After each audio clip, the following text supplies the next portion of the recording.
पूरे social media पे जो वीडियो वायरल हुआ है उस बारे में आपने वो संजीदगी के साथ उसको लिया है आपने। वो जो मसला था वो लोगों से जुड़ा हुआ मसला था। अब रही बात जो कल एक्जन साहब ने बोली है कि जो हमारे बीडीसी साहब है वो मुझे पर्सनल अटैक कर रहे हैं। सबसे पहले मैं अपने एक्जन साहब से ये कहना चाहता हूँ कि आपका और मेरा कौन सा जो हमारे दरमियान कोई लैंड का झगड़ा है या कोई पर्सनल कोई इशू है जिसकी वजह से मैं आपको पर्सनल अटैक कर रहा हूँ। मेरे पर्सनल इश्यूज़ उसके साथ हो सकते हैं मगर वो लोगों के पर्सनल इश्यूज़ होंगे। मेरा कोई ज़ाती मसला नहीं है। आज इसको लगभग यहाँ पे 2 साल मुकम्मल होने वाले हैं। 2 साल में मैंने इसके पास जब भी मैं वहाँ उनके पास गया हूँ लोगों की डिमांड लेके, तो हर बार उन्होंने मुझे वहाँ से मतलब हाँ करके कहा कि मैं कर दूंगा, मगर आज तक कभी उसने काम नहीं किया है, जिसकी वजह से मैंने उसको कभी तेज़ी से भी कहा होगा। तो जब मैं उसके साथ तेज़ी से बात करने लगा तो वो सोच रहा कि ये अब मुझसे पर्सनल अटैक कर रहा है। मुझे पर्सनल कोई नहीं है, पर्सनल है मेरे तो बस यही कि मेरे लोगों के मामले हल हो जाएंगे। अलबत्ता अगर आप चाहें तो मैं बता सकता हूं कि किन किन वजूहात की बुनियाद पे वो मुझे कहते हैं कि पर्सनल अटैक कर रहा है मुझे। सबसे पहले 21-22 की मैं बात कर रहा हूं। हमारा माकल नीलडोरी रोड था, उसकी टेंडर हुई थी, उसकी एडवर्टाइजमेंट 40 लाख की हुई थी। और फिर किसी ठेकेदार ने, मुझे पता नहीं है कौन ठेकेदार था वो, उसने उसका 63%, आप ये नोट करें, 63% उसने उसका डाउन रेट किया था। 63% डाउन रेट करने के बाद उसने काम स्टार्ट नहीं किया है।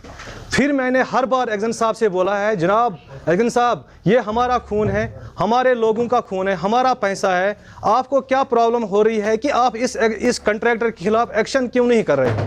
अगर ये लोग दूर दराज के लोग हैं, मांकल में रहने वाले हैं, मड़वा में रहने वाले हैं, इनके पास फैसिलिटी नहीं है, अगर ये रोड हमारा मसला होगा तो आप इस कंट्रैक्टर को टाइट क्यों नहीं कर रहे, इसको क्यों नहीं बोल रहे आप काम लगा दो? तो उस वजह से एक उसका ये मेरा पर्सनल अटैक था। आज तक उसके खिलाफ ना ये CDR फॉरफिट हो गया, ना कंट्रैक्टर के खिलाफ कोई एक्शन हो गई है। तो वहां ही पता चलता है कि कंट्रैक्टर और जो ऑफिस है इनके दरमियान जो है वो तालमेल अच्छा चल रहा है।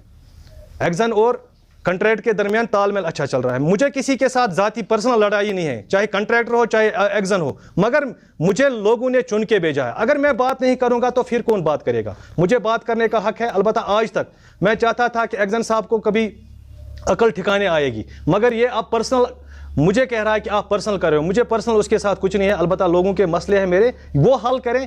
तो CRF रोड दूसरा इस वो पूरा डोरीबल नहीं पहुंचा है। आप RTI कोई भी लगा सकता है। मैं बिल्कुल मीडिया के जरिए सब लोगों को कहता हूं कि अगर मैं इल्जाम लगाता हूं, कोई RTI डाले और उसका वो जो उन्होंने एक्सपेंडिचर निकाला है वो खुद देखे। वहां पे उसने उस रोड का डाइवर्जन किया है। मैं चीफ इंजीनियर साहब के पास भी गया हूं।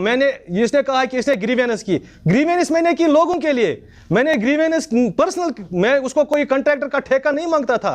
मैंने लोगों की खातिर मैंने ग्रीवेंस की। मैंने LG को ग्रीवेंस की। फिर SC ने बोला कि ये बेसलेस, तो डिपार्टमेंटल इंक्वायरी हो गई। बेसलेस तो उनको दिखाना ही था।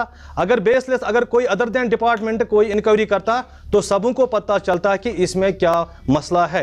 अब रहा सवाल चीफ इंजीनियर साहब के पास, रफीक साहब को भी मैं मिला। इस वक्त भी मैं रफीक साहब को मैं कह रहा हूं कि आपके ऑफिस में आके मैंने आपको रिटर्न एक एक्जन के खिलाफ एप्लीकेशन दे दी कि इसने रोड का डाइवर्जन किया है। CRF रोड में इसने डाइवर्जन किया है। इसने नबार्ड रोड में 63% बिलो परसेंट देकर काम स्टार्ट नहीं किया और पैसा लैप्स भी हो गया। मेरे 40 लाख लैप्स हो गए। मैं कहां से लाऊंगा वो 40 लाख? मैं कहां से लाऊंगा उन लोगों के लिए वो रोड? मैंने इसको 10 जगह बोला है कि यहां पे एक पाइप कलवर्ट चाहिए, मगर नहीं हुआ। आपने देखा कि नौगांव में एक ब्रिज से बच्ची गिर गई तो वो वहीं पे ही वहां उसकी डेथ हो गई। अगले दिन उसकी डेथ हो गई। मैंने 10 बार एक्जन को बोला, एक्जन साहब मेहरबानी कर को ये इसको फेंसिंग की जाए और बैरियर लगाए जाए। उसने बोला कि हर बार मैं करूंगा, मगर नहीं किया। यही मेरे उसके साथ पर्सनल मामले हैं, बाकी पर्सनल नहीं है। अगर मैं ना कुछ कहता, अगर मैं मनमोहन सिंह की तरह मौन में बैठता तो मैं पर्सनल नहीं जाता। मेरा सवाल एक्जन साहब से है कि आप जो कंक्रीट में जो रेनफोर्समेंट होता है, आपको टेस्ट ट्यूब लगाना पड़ता है, जो 28 दिन के बाद इंजीनियरिंग कॉलेज से उसका रिपोर्ट आता है। क्या आपके पास है? आप ये उसको सवाल करना। M20 जो ग्रेड लगाता है वो, उसमें 1 to एग्रीगेट में उसको मिक्स करना है। क्या वो करता है? जो वो बातें करता है ना, वो हर कोई जो कंट्रैक्टर वो जानने वाला बंदा होगा ना, उसकी बातों से लगता है कि वो क्या कह रहा है। ये भैया ये एबेटमेंट बन रहा है, ये ब्रिज का एबेटमेंट बन रहा है, ये कोई किसी जगह बंड नहीं बन रहा है, ये कोई ड्रेन नहीं बन रही है, ये इसके ऊपर से सालों साल लोग चलने वाले हैं, ये कल के लिए एक बड़ा खतरा बन रहा है हमारे इलाके के लिए। अगर मैं बात आज नहीं करूंगा तो जो आने वाली जनरेशन है वो कहते हैं ना कि लम्हों ने खता की सदियों ने सजा पाई। मैं आज नहीं बात करूंगा तो जो मैं आज भुगत रहा हूं, जो देखो हाल मेरा बडगुन ब्रिज का, जो बडगुन ब्रिज मेरे लोग कितने सफर कर रहे हैं। तो यही तो मैं आपके जरिए अपने चीफ सेक्रेटरी से कहना चाहता हूं, मैं अपने एलजी मनोज सिन्हा जी से कहना चाहता हूं, मैं डिप्टी कमिश्नर कुपवारा से कहना चाहता हूं, मैं डायरेक्टर रूरल डेवलपमेंट पंचायत राज एक्ट जो हमारे हैं उनसे कहना चाहता हूं। क्या मेरा रोल नहीं बनता है? क्या मेरा रोल नहीं बनता है कि मैं जाऊं, अगर कहीं पे डिपार्टमेंट कोई धांधली करता है मैं वहां रोक लगाऊं? क्या मेरा रोल नहीं बनता है? अगर मेरा रोल बनता है तो वो वाजिया करे। आप ये सवाल उनसे भी पूछे। ये 3 टायर सिस्टम जो बना है, ये ग्रास रूट डेमोक्रेसी को मजबूत करने के लिए बना था।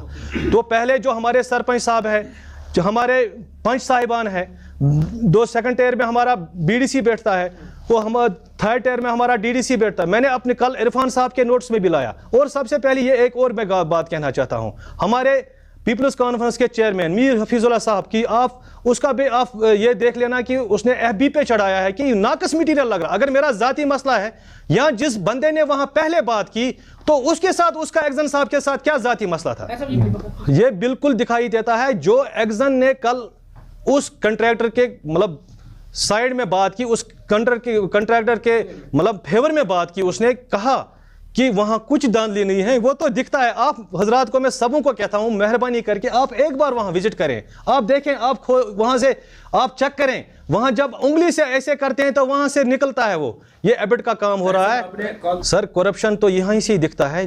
अब इसने जब बैक किया है कंट्रैक्टर का, अब जब इसने बैक किया है उस कंट्रैक्टर का जिसने 60% डाउन होके भी काम नहीं किया, अब जिस बंदे को काम करना था डोरीबल इसको रोड लेना था, इसने आधे रास्ते से इसको डाइवर्जन दिया है। तो करप्शन कहां से होती है? मैं इसको अच्छी तरह से अब इसके जांच बैठा दो। मैं इंक्वायरी के लिए अभी डिप्टी कमिश्नर को भी लिख रहा हूं लेटर, मैं सीआईबी को लिख रहा हूं, मैं हर जगह जाऊंगा जहां जहां इसकी इंक्वायरी। बिल्कुल मैं अपनी पूरी काउंसिल के साथ कह रहा हूं, नहीं होगा तो ये सिस्टम किस चीज का है? फिर हम पूरे दे देंगे। मेरे साथ इस वक्त हमारे बीडीसी काजियाबाद भी बैठे हैं, इसका भी रोल बनता है इसमें। अगर ये कहता है कि ठीक है बीडीसी का मेरा रोल नहीं है, मगर फिर तो इस बीडीसी का भी रोल नहीं है, तो फिर कोई पीआरआई का रोल ही नहीं है, तो फिर जो चाहे एक्शन करे, तानाशाही करे। अभी मुझे पता नहीं है क्योंकि कब उस वक्त जब AEE साहब वहां पे थे, उसने उस वक्त बोला था कि इसको पूरा डिसमेंटल किया जाए। उस वक्त एक्शन वहां नहीं गए थे क्योंकि ये पूरा एरोगेंट है। वहां पे वो हमारे AE मुश्ताक साहब, उसने बड़े इत्मीनान से बात सुनी, उसने देखा, उसने उस वक्त JE को बोला कि बिल्कुल काम गलत है, इसको उखाड़ो, इसको नए सिरे से बनाओ। बिल्कुल बिल्कुल ये खतरा है आने वाली जनरेशन के लिए, ये बिल्कुल खतरा है। मैं चाहता हूं, मेरी 2 गुजारिशें हैं अपने एडमिनिस्ट्रेशन से। एक तो इंक्वायरी हो जाए, दूसरा वो जो है वो वहां से उखाड़ा जाए, उसको नए सिरे से तामीर किया जाए। अगला लाहे अमल जो हमारे काउंसिल के में हम बैठेंगे, हम डिसाइड करेंगे, जो हमारा लाहे अमल होगा वो हम करेंगे। तो लोगों का पैसा है तो इसीलिए तो हम खड़े हैं। यह भी कहूं कि कुछ सियासी लोग कल से बैक कर रहे हैं एक्शन को, ग्रेड ऑफिसर, मुझे उन पे आज शक हो रहा है।